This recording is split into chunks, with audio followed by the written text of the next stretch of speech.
Hello बच्चों, आज हम change in profit sharing ratio chapter की कुछ इलस्ट्रेशन देखने वाले हैं। देखते हैं ये इलस्ट्रेशन हमसे क्या पूछता है। अमित और सुमित दो पार्टनर्स हैं एक बिजनेस में जो कि प्रॉफिट शेयर करते हैं 2:1 की रेशियो में। उनके बीच में डिसाइड हुआ कि 1 अप्रैल 2023 से वह प्रॉफिट्स इक्वली शेयर करेंगे। मतलब 1:1 की रेशियो में दोनों पार्टनर्स प्रॉफिट शेयर करेंगे 1 अप्रैल 2023 से विद इफेक्ट फ्रॉम। और बच्चों हमें क्वेश्चन में बोला है हमें सैक्रिफाइसिंग और गेनिंग रेशियो बतानी है कि कौन सा पार्टनर कितना सैक्रिफाइस कर रहा है और कौन गेन कर रहा है। ठीक है बच्चों, तो बच्चों सबसे पहले समझते हैं हम ओल्ड प्रॉफिट शेयरिंग रेशियो और न्यू प्रॉफिट शेयरिंग रेशियो। तो बच्चों ओल्ड प्रॉफिट शेयरिंग रेशियो वो रेशियो होती है जिसमें partners profit sharing ratio change होने से पहले प्रॉफिट शेयर करते थे, मतलब जिसमें पहले प्रॉफिट शेयर करते थे। और बच्चों हमें क्या बता रखा है यहाँ पे कि अमित और सुमित पहले 2:1 की रेशियो में शेयर करते थे प्रॉफिट। तो बच्चों ये हमारी ओल्ड प्रॉफिट शेयरिंग रेशियो हो गई। ठीक है बच्चों, ओल्ड प्रॉफिट शेयरिंग रेशियो समझ गए। अब न्यू प्रॉफिट शेयरिंग रेशियो देखते हैं। तो बच्चों जब प्रॉफिट शेयरिंग रेशियो चेंज होने के बाद जो न्यू रेशियो आती है उसको हम न्यू प्रॉफिट शेयरिंग रेशियो कहते हैं, जो कि हमें क्वेश्चन में बता रखा है कि पार्टनर्स ने डिसाइड करा कि प्रॉफिट्स इक्वली डिस्ट्रीब्यूट करेंगे। इक्वली मतलब 1:1। तो अमित और सुमित की न्यू प्रॉफिट शेयरिंग रेशियो क्या होगी बच्चों?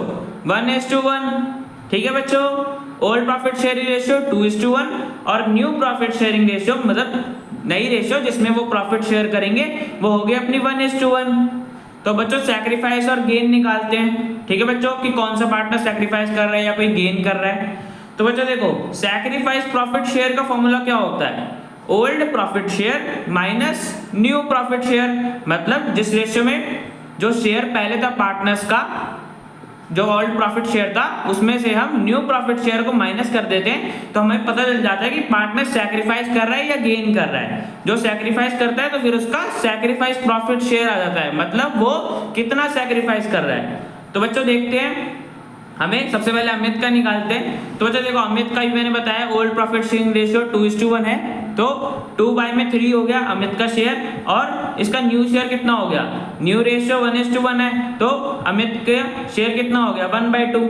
अब बच्चों से माइनस करोगे तो आपके पास पॉजिटिव में आ रहा है, पॉजिटिव में 1/6 आंसर आ रहा है। तो बच्चों पॉजिटिव का क्या मतलब होता है? सर पॉजिटिव का ये मतलब होता है कि अमित का जो शेयर उसे पहले मिल रहा था वो ज्यादा मिल रहा था, अब न्यू प्रॉफिट शेयरिंग रेशियो के बाद जो उसे शेयर मिल रहा है वो कम मिल रहा है, मतलब इसका प्रॉफिट शेयर पहले से घट गया है, इसे शेयर कम मिल रहा है, ये सैक्रिफाइस कर रहा है, इसका शेयर कम हो गया है। पहले बच्चों से 2/3 मिलता था प्रॉफिट का शेयर, अब इसे कितना मिल रहा है? 1/2। इसका बच्चों शेयर कम हो गया है। माइनस करने पे जब भी पॉजिटिव आए मतलब पार्टनर सैक्रिफाइस कर रहा है। और बच्चों यहाँ पे हमें 1/6 सैक्रिफाइस कर रहा है, मतलब उसका 1/6 शेयर कम हो गया अमित का, जो पहले 2/3 था उससे घटकर 1/2 हो गया है। ठीक है बच्चों, अमित का हमें पता चल गया कि अमित सैक्रिफाइस कर रहा है। अब बच्चों सुमित का निकाल लेते हैं। तो बच्चों सुमित का जो ओल्ड शेयर था 2:1 था, तो सुमित रेशियो 2:1 थी तो सुमित का ओल्ड प्रॉफिट शेयर आ जाएगा 1/3 और ऐसे ही न्यू प्रॉफिट शेयरिंग रेशियो हमारी 1:1 थी तो सुमित की न्यू प्रॉफिट शेयर आ जाएगी 1/2। तो बच्चों आप इसे माइनस करोगे तो इस बार देखो बच्चों 2 - 3/6 एलसीएम करके करोगे तो इस बार आंसर माइनस में आ रहा है। और बच्चों माइनस से पता चलता है कि पार्टनर गेन कर रहा है, पार्टनर का जो प्रॉफिट का शेयर था वो बढ़ गया है पहले से। देखो बच्चों सुमित को पहले 1/3 शेयर मिलता था प्रॉफिट का, अब उसे कितना मिल रहा है? 1/2 मिल रहा है। तो बच्चों माइनस करने पे जब भी माइनस वाला है इसका मतलब उसका शेयर बढ़ गया है। माइनस का मतलब कि पार्टनर गेन कर रहा है, जो उसे पहले शेयर मिल रहा था अब उसे उससे ज्यादा शेयर मिल रहा है, मतलब सुमित का न्यू प्रॉफिट शेयर ज्यादा है ओल्ड प्रॉफिट शेयर से। ठीक है बच्चों, हमें पता चल गया कि अमित सैक्रिफाइस कर रहा है 1/6 से और उतने ही अमाउंट से सुमित गेन कर रहा है। ठीक है बच्चों, तो हमें पता चल गया सैक्रिफाइस कौन कर रहा है और गेन कौन कर रहा है। तो बच्चों ये हमारा क्वेश्चन कंप्लीट हो गया। चलते हैं नेक्स्ट क्वेश्चन पे। तो बच्चों ये हमारा नेक्स्ट क्वेश्चन, ललित, मुकुल और चेतन तीन पार्टनर्स हैं जो प्रॉफिट और लॉस इक्वली शेयर करते हैं, इक्वल रेशियो में, मतलब 1:1:1:1:1। ठीक है बच्चों, आगे बता रखा है हमें कि उनके बीच में डिसाइड हुआ कि चेतन को फ्यूचर में 1/5 शेयर मिलेगा प्रॉफिट में। ठीक है बच्चों, चेतन को 1/5 शेयर मिलेगा प्रॉफिट का फ्यूचर में। हमें न्यू प्रॉफिट शेयरिंग रेशियो बतानी है और बताने की पार्टनर सैक्रिफाइस कर रहे हैं या गेन कर रहे हैं और कितने अमाउंट से सैक्रिफाइस या गेन कर रहे हैं। ठीक है बच्चों, तो मैंने बच्चों को पिछले वाले क्वेश्चन में बताई थी ओल्ड प्रॉफिट शेयरिंग रेशियो कहाँ से आती है। तो बच्चों देखो, ये पहले किस रेशियो में शेयर करते थे, अभी मैंने बताया इक्वली, तो 1:1:1 ये हो गया इनकी ओल्ड प्रॉफिट शेयरिंग रेशियो। ठीक है बच्चों, हमें निकालना क्या है, हमें न्यू प्रॉफिट शेयरिंग रेशियो निकालने और सैक्रिफाइस और गेन निकालना है, कितना करने पार्टनर्स। तो बच्चों करते हैं, देखो बच्चों, न्यू प्रॉफिट शेयरिंग रेशियो निकालने के लिए अगर हम पूरे फर्म के प्रॉफिट को 1 मान लें, मतलब पूरा फर्म का जो प्रॉफिट है अगर हम उसे 1 मान लें, ठीक है बच्चों, उसमें से हमें अभी मैंने बताया कि चेतन को 1/5 शेयर मिलेगा, मतलब जो हमारा प्रॉफिट का शेयर टोटल 1 था उसमें से 1/5 चेतन को मिलेगा। अब बच्चों 1/5 चेतन को दे दोगे तो जो रिमेनिंग प्रॉफिट शेयर है, मतलब चेतन को देने के बाद कितना प्रॉफिट शेयर बचेगा, 1 में से 1/5 को माइनस करोगे तो बच्चों रिमेनिंग प्रॉफिट शेयर 4/5 बच जाएगा, मतलब चेतन को देने के बाद इतना प्रॉफिट शेयर बचा है। और बच्चों ये शेयर जो बचा है ये किस में बटेगा, ये जो ओल्ड पार्टनर्स होंगे ललित और मुकुल, जो रिमेनिंग पार्टनर्स थे यही लेंगे इस प्रॉफिट शेयर को। ठीक है बच्चों, और हमेशा बच्चों पार्टनर्स अपनी ओल्ड प्रॉफिट शेयरिंग रेशियो में लेते हैं प्रॉफिट को। और बच्चों अभी मैंने बताया था कि ओल्ड प्रॉफिट शेयरिंग रेशियो इनकी कितनी दे रखी है, इक्वली बोली हुई है ना, तो 2 पार्टनर्स हैं तो 1:1:1।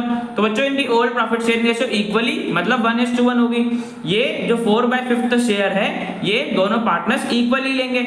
इक्वल का मतलब बच्चों 1:1 मैंने भी बताया, तो 1/2 हो जाएगा ललित का शेयर और मुकुल का हो जाएगा आधा 1/2। ठीक है बच्चों, अब हम इनका न्यू शेयर निकाल लेंगे। जो 4/5 बचा था चेतन को देने के बाद इसको डिस्ट्रीब्यूट करेंगे तो आधा ललित को मिल जाएगा, आधा मुकुल को मिल जाएगा। 4/5 × 1/2 तो ललित का 4/10 आ जाएगा नया शेयर। ऐसे ही मुकुल का 4/5 × 1/2 तो मुकुल का भी न्यू प्रॉफिट शेयरिंग रेशियो आ जाएगी 4/10। ठीक है बच्चों, ललित का हमने निकाल दिया, मुकुल का भी निकाल दिया। ठीक है बच्चों, 4/10 ललित का हो गया, मुकुल का भी 4/10 हो गया। और चेतन को तो बच्चों हमें बता ही रखा था कि चेतन को 1/5 शेयर मिलेगा, 1/5 हो गया। ठीक है बच्चों, अब देखो ललित और मुकुल का जो शेयर है उसका बच्चों डिनोमिनेटर क्या है, 10 है, बट चेतन का क्या है 5 है। तो बच्चों अगर हम 1/5 में न्यूमरेटर और डिनोमिनेटर दोनों से 2 से मल्टीप्लाई कर दे तो 5 2 10 हो जाएगा और ऊपर 1 2 2 हो जाएगा। ठीक है बच्चों, तो इसका कितना आ जाएगा 2/10 आ जाएगा। तीनों के डिनोमिनेटर सेम हो गए। और बच्चों डिनोमिनेटर हम सेम किस लिए करते हैं, ताकि हम न्यू प्रॉफिट शेयरिंग रेशियो बता सकें। अब बच्चों सेम हो गए तो आप 2 के टेबल से डिवाइड करोगे तो 2 2 1 ये आ जाएगी इनकी नई प्रॉफिट शेयरिंग रेशियो 2:2:1। ठीक है बच्चों, नई प्रॉफिट शेयरिंग रेशियो आ गई। तो बच्चों हमने ये न्यू प्रॉफिट शेयरिंग रेशियो तो कैलकुलेट कर ली और हमें क्वेश्चन में क्या बोला था कि सैक्रिफाइस और गेन भी बताना है। अब बच्चों नई प्रॉफिट शेयरिंग रेशियो भी पता है, ओल्ड भी पता है, तो हम जिसने हमने पिछले वाले क्वेश्चन में फॉर्मूले का यूज करा था सैक्रिफाइस प्रॉफिट शेयर बच्चों कैसे निकालते हैं, old share minus new share, तो इस फॉर्मूले का यूज करके हम इनका सैक्रिफाइस या गेन निकाल सकते हैं। ठीक है बच्चों, तो निकालते हैं सैक्रिफाइस और गेन। देखो बच्चों ललित का ओल्ड प्रॉफिट शेयर कितना था 1/3। ठीक है बच्चों, मैंने बताया ना ओल्ड प्रॉफिट शेयरिंग रेशियो 1:1 थी। ठीक है, न्यू प्रॉफिट शेयरिंग रेशियो अभी हमने इनकी निकाली तो ललित का कितना है 2/5। अब बच्चों से माइनस करोगे, ये ब्रैकेट का मतलब है माइनस में आंसर आ रहा है इसलिए ब्रैकेट लगाया। और बच्चों अभी मैंने बताया था जब भी माइनस में आए इसका मतलब कि पार्टनर गेन कर रहा है, न्यू प्रॉफिट शेयर उसका ज्यादा है ओल्ड वाले से, अब उसे ज्यादा प्रॉफिट शेयर मिल रहा है। ठीक है बच्चों, ललित 1/15 से गेन कर रहा है, उसको 1/15 शेयर और मिल रहा है। ठीक है बच्चों, ललित का हो गया। मुकुल का निकाल लेते हैं। मुकुल के बच्चों ओल्ड प्रॉफिट शेयर 1/3 था और न्यू प्रॉफिट शेयर अभी हमने निकाला 2/5 था। ठीक है बच्चों, आप इसे सॉल्व करोगे एलसीएम लेके माइनस करोगे तो 1/15 आ रहा है इसका भी। और बच्चों वापस से ब्रैकेट है इसका मतलब माइनस में है और बच्चों मैंने ललित का ही बताया कि जब भी माइनस में होता है तो पार्टनर गेन करता है, पार्टनर का न्यू प्रॉफिट शेयर होता है वो ज्यादा होता है ओल्ड प्रॉफिट शेयर से, मतलब उसे अब और मिल रहा है। और बच्चों मुकुल का कितना गेन हो रहा है, 1/15 का गेन हो रहा है सर, ठीक है। ललित मुकुल दोनों का निकल गया बच्चों। अब हम चेतन का निकाल लेते हैं। चेतन का old profit share 1/3, new profit share 1/5, question में बोला हुआ था। अब बच्चों एलसीएम लोगे, डिनोमिनेटर सेम करोगे तो माइनस करने पे 2/15 आ रहा है। अब देखो बच्चे 2/15 है, पॉजिटिव का है, कोई ब्रैकेट नहीं लगे, पॉजिटिव है। और मैंने ये बताया था जब भी माइनस करने पे पॉजिटिव आंसर आ जाए मतलब पार्टनर सैक्रिफाइस कर रहा है। जो पार्टनर को ओल्ड प्रॉफिट शेयरिंग था, ओल्ड प्रॉफिट शेयर था वो ज्यादा था न्यू प्रॉफिट शेयर से, मतलब उसे जो पहले 1/3 मिलता था वो ज्यादा था, अब उसे घट के 1/5 मिल रहा है। इसका शेयर कम हो गया चेतन का। और बच्चों कितने से कम हुआ है, कितने से सैक्रिफाइस कर रहा है ये, 2/15 से, ठीक है बच्चों। मतलब ललित और मुकुल गेन कर रहे हैं दोनों 1/15 से, और चेतन सैक्रिफाइस कर रहा है 2/15 से, ठीक है बच्चों। तो हमने तीनों पार्टनर्स के निकाल लिया, कौन सैक्रिफाइस कर रहा है कौन गेन कर रहा है। तो बच्चों ये क्वेश्चन हमारा कंप्लीट हो गया। मिलते हैं नेक्स्ट वीडियो में।